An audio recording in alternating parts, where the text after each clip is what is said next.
Global mythology masterpiece, Dreamtime to Norse tales, 2-hour sleep learning history.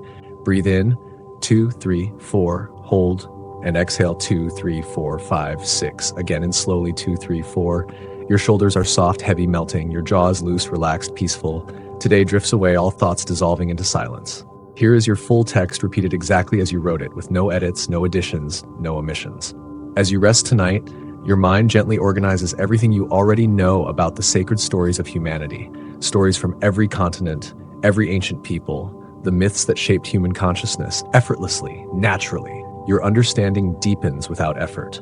Your mind absorbs all of this peacefully. Now we begin. In this moment of quietness, you are entering a space where humanity's most ancient stories exist. Stories told around fires, carved in stone, painted in caves, passed through thousands of generations. Stories that explain the world, that guide people, that encode wisdom in narrative form. You already know these stories somewhere within you, perhaps through reading, through films, through the deep cultural inheritance that flows through all humans. Tonight, as you rest, these understandings settle more deeply, organizing naturally, integrating with what you already know. When you rest with these sacred narratives, your mind is not working hard, but simply weaving threads together, recognizing patterns, understanding how different peoples, separated by vast distances in time, often arrived at similar truths, similar ways of explaining creation, meaning, and purpose. The stories you will rest with come from every inhabited continent. Each one carries the wisdom, the observations, the spiritual understanding of peoples who walked their land deeply, who knew their connection to the sacred, who understood that stories carry truth that facts alone cannot express. In the vast red landscape of Aboriginal Australia, for 60,000 years or more, people have held sacred a story. The story of the rainbow serpent, a being so ancient, so powerful, that rock art depicting it dates back 6,000 years, making it one of the oldest continuous spiritual beliefs in the world. The rainbow serpent, called by different names in different languages, Yurlungur among some peoples, Kanmare among others, emerges in Dreamtime stories as a creator being, a being that woke from beneath the earth and through its movement shaped the land itself. As the rainbow serpent moved across the landscape, its body created mountains, valleys, gorges, rivers, waterholes.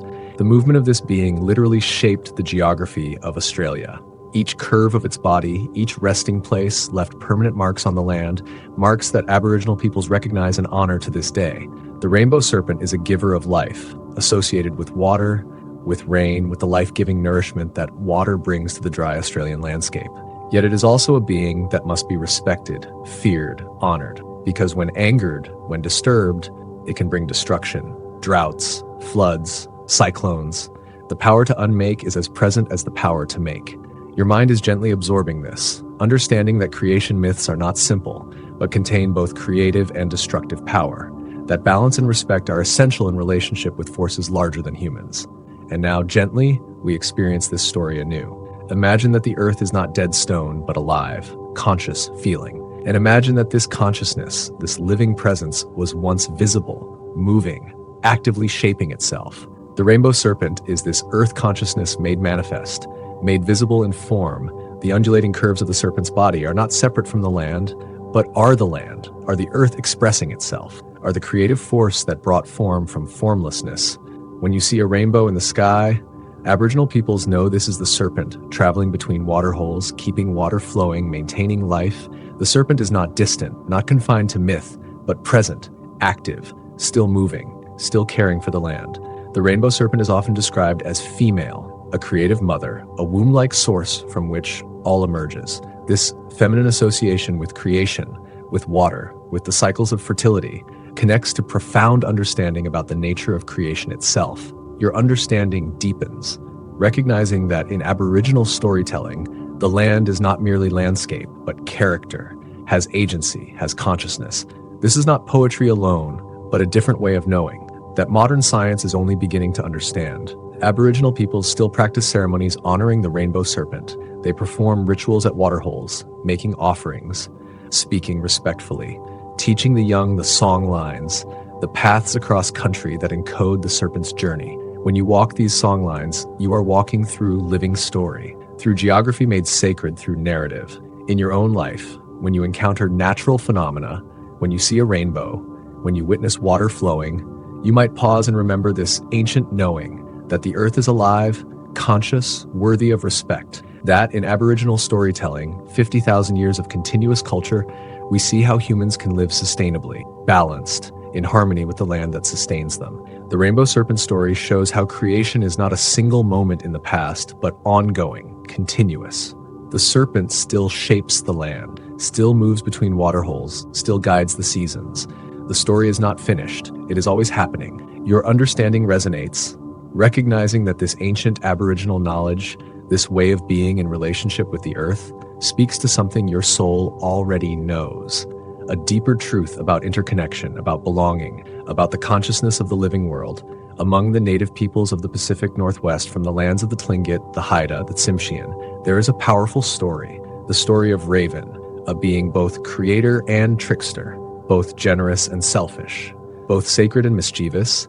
In the beginning, the world existed in darkness. All light, all stars, all sun, moon were hidden away in boxes, locked away by a wealthy chief, a being of power who refused to share. The world remained shrouded, cold, dark, without illumination. Raven saw this darkness and was troubled. And Raven, being clever, being cunning, devised a plan.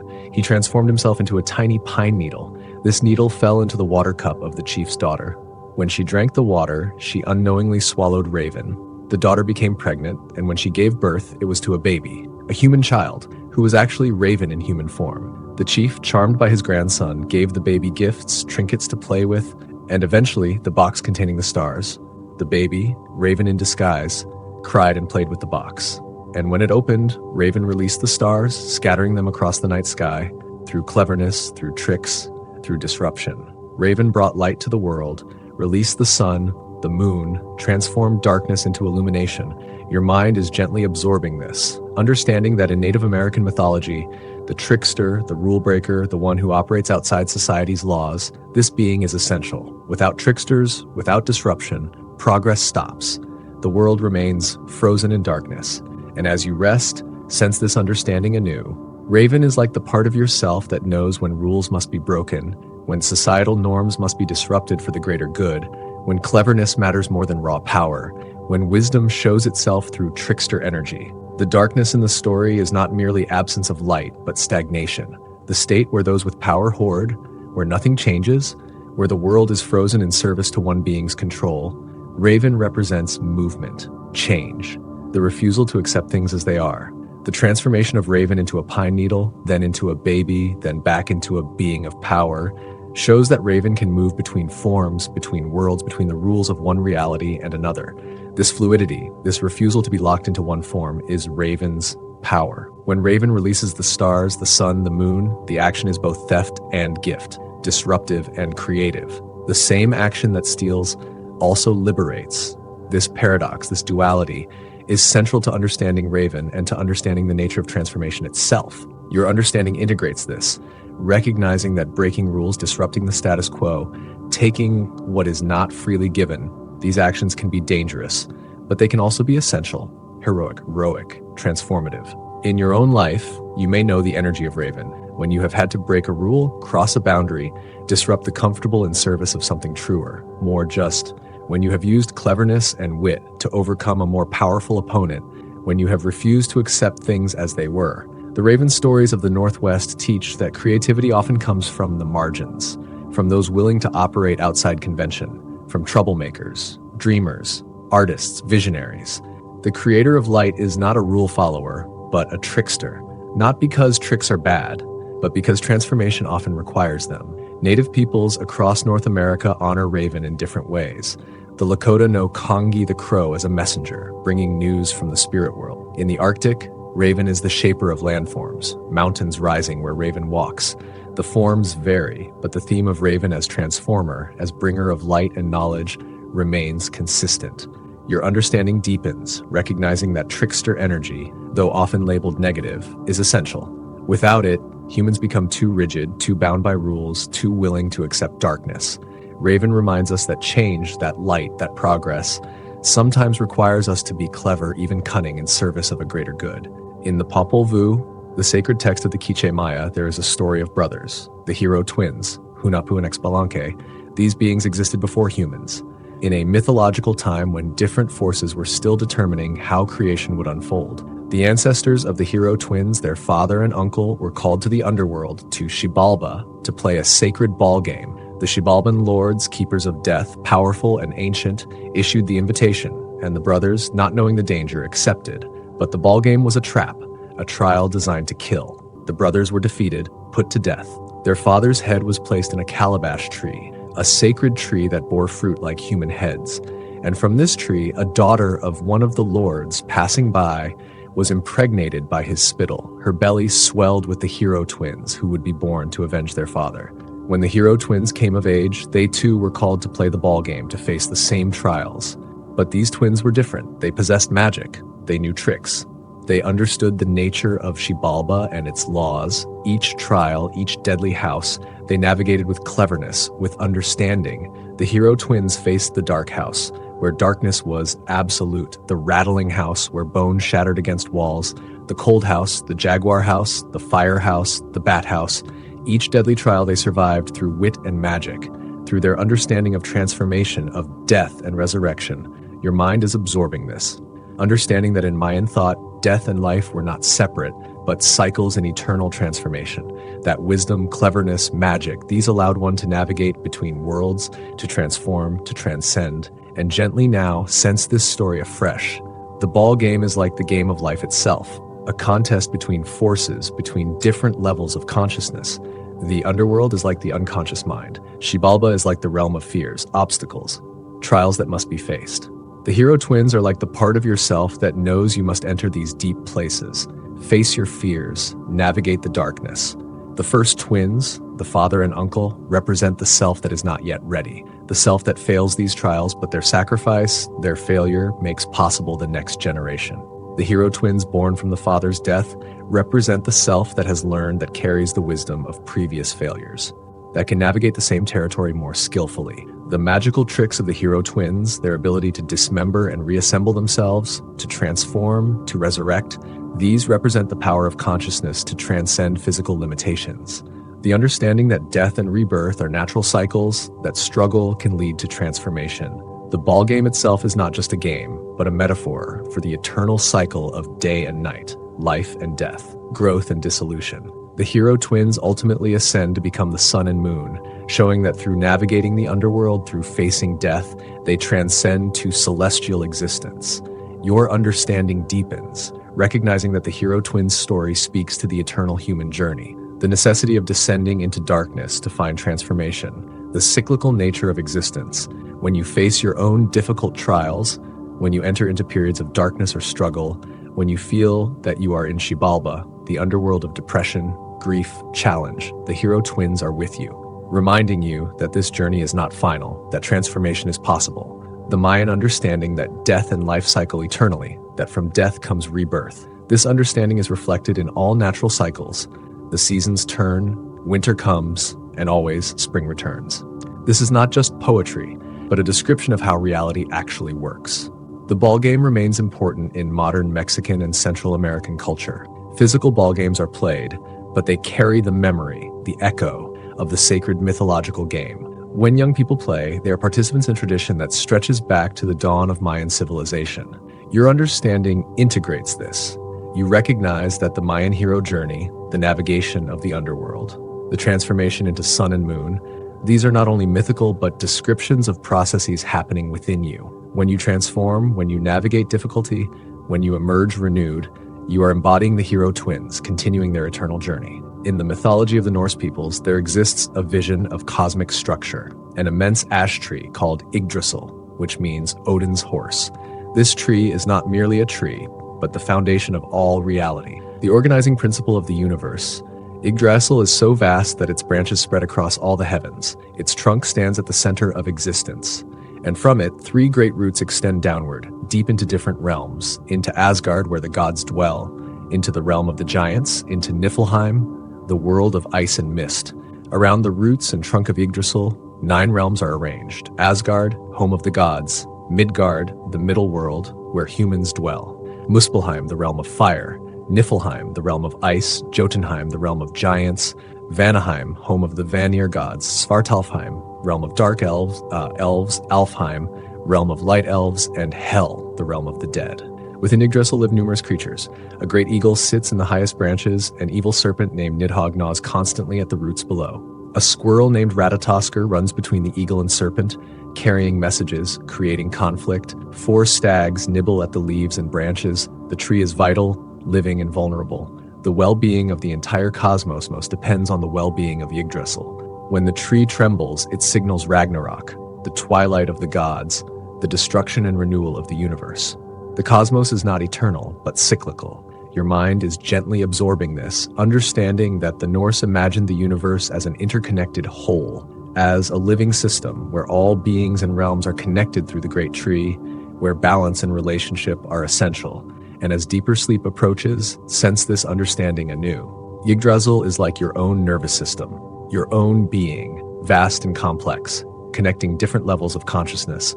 From the highest realms, the cerebral, the abstract, down to the deepest roots, the instinctual, the foundational. The eagle represents vision, the ability to see widely, to perceive from above. The serpent represents the instinctive, the primal, the forces that work below consciousness. The squirrel is like the constant chatter of the mind, the runner between high and low, creating the dynamic tension that keeps everything in motion. The 9 realms are like different dimensions of human experience. The realm of gods like peak experiences, moments of transcendence. The human realm like ordinary life. Fire realms like passion and transformation. Ice realms like stillness and preservation. The realm of the dead like memory. Unconscious material. The trembling of Yggdrasil, the threat of Ragnarok, represents the cycles of destruction and renewal in your own life. The understanding that nothing is permanent, that ending and beginning are woven together, that when one cycle ends, another begins. Your understanding deepens, recognizing the Norse vision of a dynamic, cyclical, interconnected cosmos, where all things are related through the great tree, where balance requires the presence of opposing forces, where destruction is necessary for renewal. The Norse peoples lived in harsh northern climates, where cycles were stark, dark winters, bright summers. This understanding is encoded in their cosmology. Yggdrasil is not eternal, but subject to cycle, to destruction, to renewal. Just as the seasons change, the cosmos changes. In Norse mythology, the gods themselves are not safe. They face Ragnarok, destruction. Yet, from this destruction, a new world is born, green and fertile. This vision is not pessimistic, but realistic, acknowledging that change is inevitable, that nothing lasts forever, and that this is natural, necessary, sacred. In your own life, when you experience destruction, when cycles end, when old forms break apart, the Norse wisdom reminds you that this is not failure. This is the cosmos working according to its nature. This is the way renewal happens. From every ending, new growth emerges. Your understanding integrates this. You recognize Yggdrasil as a metaphor for interconnection, for the reality that all things are woven together, that you are not separate from the cosmos, but intimately part of it, connected through invisible threads to all other beings, to all other realms. In ancient Egypt, along the Nile River, where the sun burned bright and life depended on its cycles, the Egyptians understood the sun god in profound ways. Ra was not merely a distant celestial object, but an active being, engaged in an eternal journey. According to Egyptian mythology, before creation, there was only the primeval ocean, the chaos called None. And from this ocean emerged Atum, a being who existed alone, who brought himself into being, the creator who was uncreated. Atum, through an act of will or through his own tears, created Shu, the god of air and dryness, and Tefnut, the goddess of moisture. These two in turn created Geb, the earth god, and Nut, the sky goddess. And from these came all the other gods and all creation. In the daytime, Atum manifests as Ra, the sun, powerful in his prime, traveling across the sky in his sacred boat, bringing light, bringing life, blessing the land with his rays. By evening, as the sun sets, Ra becomes Atum again, old, exhausted, ready to rest. And in the night, Ra journeys through the underworld, through the Duat, a dangerous realm filled with demons and obstacles. But Ra is powerful, protected by his priest's magic, guarded by his companions. He navigates the darkness, and at dawn emerges renewed. Born again, each day the cycle repeats. Humans also participate in this cycle. The Egyptians believed that death was not ending, but transformation, a journey through the underworld toward rebirth. In death, one hoped to sail with Ra, to participate in his eternal cycles, to become renewed as Ra was renewed. Your mind is absorbing this, understanding that in Egyptian thought, cycles are sacred, death and rebirth are natural. The sun is a teacher, showing that darkness is not permanent, that dawn always comes, that transformation is eternal, and gently sense this understanding in a new form. The daily journey of Ra is like your own consciousness, awaking in the morning, reaching peak power at midday, declining into evening, then descending into sleep, the underworld of dreams, the duat of the unconscious. Each night you journey through your personal underworld, the realm of dreams, of unconscious processing, of integration, and each morning you emerge renewed, reborn, carrying the wisdom gained in darkness brought back to light. Ra is not passive, but actively navigating, dealing with obstacles, with demons, with chaos forces. Just as your consciousness must actively navigate dreams, must process material, must maintain its integrity, Ra shows that this is not weakness, but the nature of conscious existence. The cycle of Ra is the cycle of seasons, the cycle of life, growth, maturity, decline, death, the cycle that repeats eternally. The Egyptians, building eternal temples carved in stone, were attempting to participate in this eternal cycle, to become timeless like Ra, like the stars that never set. Your understanding deepens, recognizing that death, darkness, night, these are not to be feared, but understood as essential parts of the cycle. The sun teaches this. The sun dies every night and is reborn every morning. Never failing, never anxious, simply participating in the eternal rhythm. When you rest at night, when you sleep, you are participating in the journey of Ra. You are traveling through your own underworld, facing your own demons, your own challenges, processing your own material. And when you wake, you are reborn, renewed, like Ra emerging at dawn. The Egyptian temples and tombs built to honor Ra, the prayers and rituals performed each day were not meant to control the sun, but to participate in its cycles, to align human life with cosmic rhythms, to recognize that humans are not separate from the sun, but participants in its journey. The journey through the underworld, through the duet, was not feared as final death, but understood as transformation, initiation. This understanding shifted death from an ending to a passage, from destruction to transformation, the soul continuing its journey, becoming something new. Your understanding integrates this. You recognize that every ending you experience, every loss, every darkness is not final, but part of your own eternal cycle. Like Ra, you journey through night, through underworld, and emerge renewed. The sun is your teacher, showing you eternally that light always returns, that cycles always turn. In the high mountains of South America, in the Andes, the Inca peoples held sacred a different understanding of creation and divine power. The sun god called Inti was central to their cosmology, not distant, but intimately connected to their rulers, their land, their destiny. According to Inca mythology, the creator god Wiracocha, the supreme deity, gave life to many beings. But it was Wiracocha who decided to send his children, Manco Capac and Mama Oclo, into the world to bring civilization to the wild lands.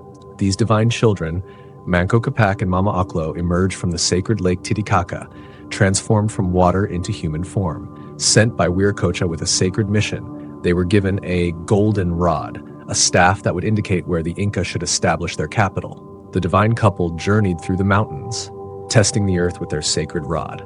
In every place, the rod bounced back. The ground was not yet ready. It was not the chosen place. But when they reached the valley of Cusco, a high mountain valley in Peru, the rod sank into the earth with ease, disappearing into the soil. It was a sign. This was the place. Here at this sacred location, Manco Capac established Cusco, the center of the Inca world, the navel of the universe. From this point, 4 sacred roads would radiate to the 4 corners of the empire, and at the center would be the Coricancha, the temple of gold, dedicated to Inti, the sun god. The Inca understood Inti not as the sun, but as the manifestation of Wiracocha's power. The sun as the giver of life, the source of warmth, the journey through the sky. The Inca rulers, the Sapa Inca, were understood to be descendants of Inti, children of the sun, chosen to rule. Your mind is absorbing this, understanding that the Incas saw their sacred geography, their cities, their rulers, as expressions of cosmic order, as participation in divine will. Sacred geography was not merely location, but connection to the sacred. And as sleep approaches, sense this understanding differently. The journey of Manco Capac and Mama Oclo is like the journey to find your own sacred center, your own place of power, your own navel, the center from which your life radiates. The golden rod that sinks into the earth is like intuition, like the inner knowing that says, yes, this is the place, not from thinking, but from a deeper resonance. When the rod sinks, it means alignment, rightness, the spot where human destiny meets earth's readiness.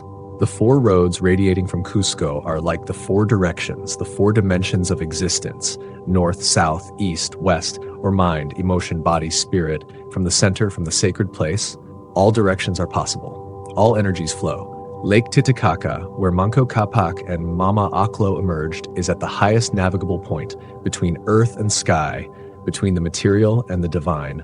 Water transforming to human form, the boundary realm where manifestation happens. The Temple of Gold, the Coricancha, symbolizes the abundance, the precious that radiates from the center. When you find your own center, your own sacred place, abundance and value flow outward from it. Your life becomes organized around this center. Everything radiates from it. Your understanding deepens, recognizing that finding your sacred center, your purpose, your alignment with larger forces. This is the work of inner mythology, the hero's journey to Cusco, the testing of the ground, the sinking of the rod.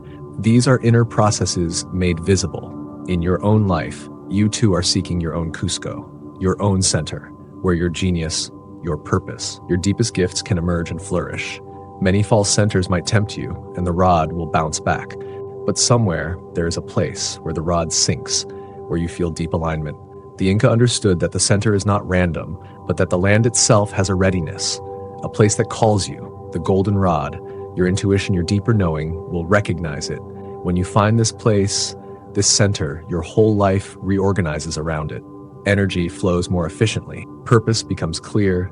The Coricancha, the Temple of Gold, still stands in Cusco. Though much has been destroyed, its foundation remains. The Spanish conquistadors built a church on top of it, but underneath, the sacred geometry of the Inca temple continues.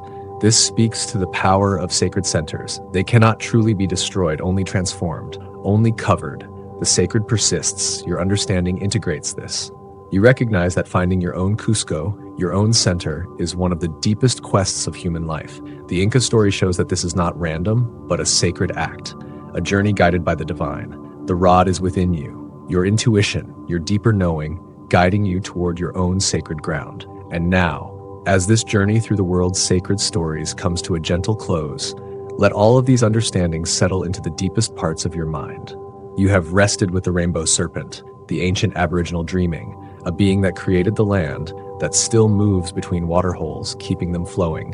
This understanding is settling into you. You have absorbed the story of Raven, the trickster who brought light to darkness, releasing stars, releasing sun, showing that transformation often requires disruption, that the rule breaker can be the hero.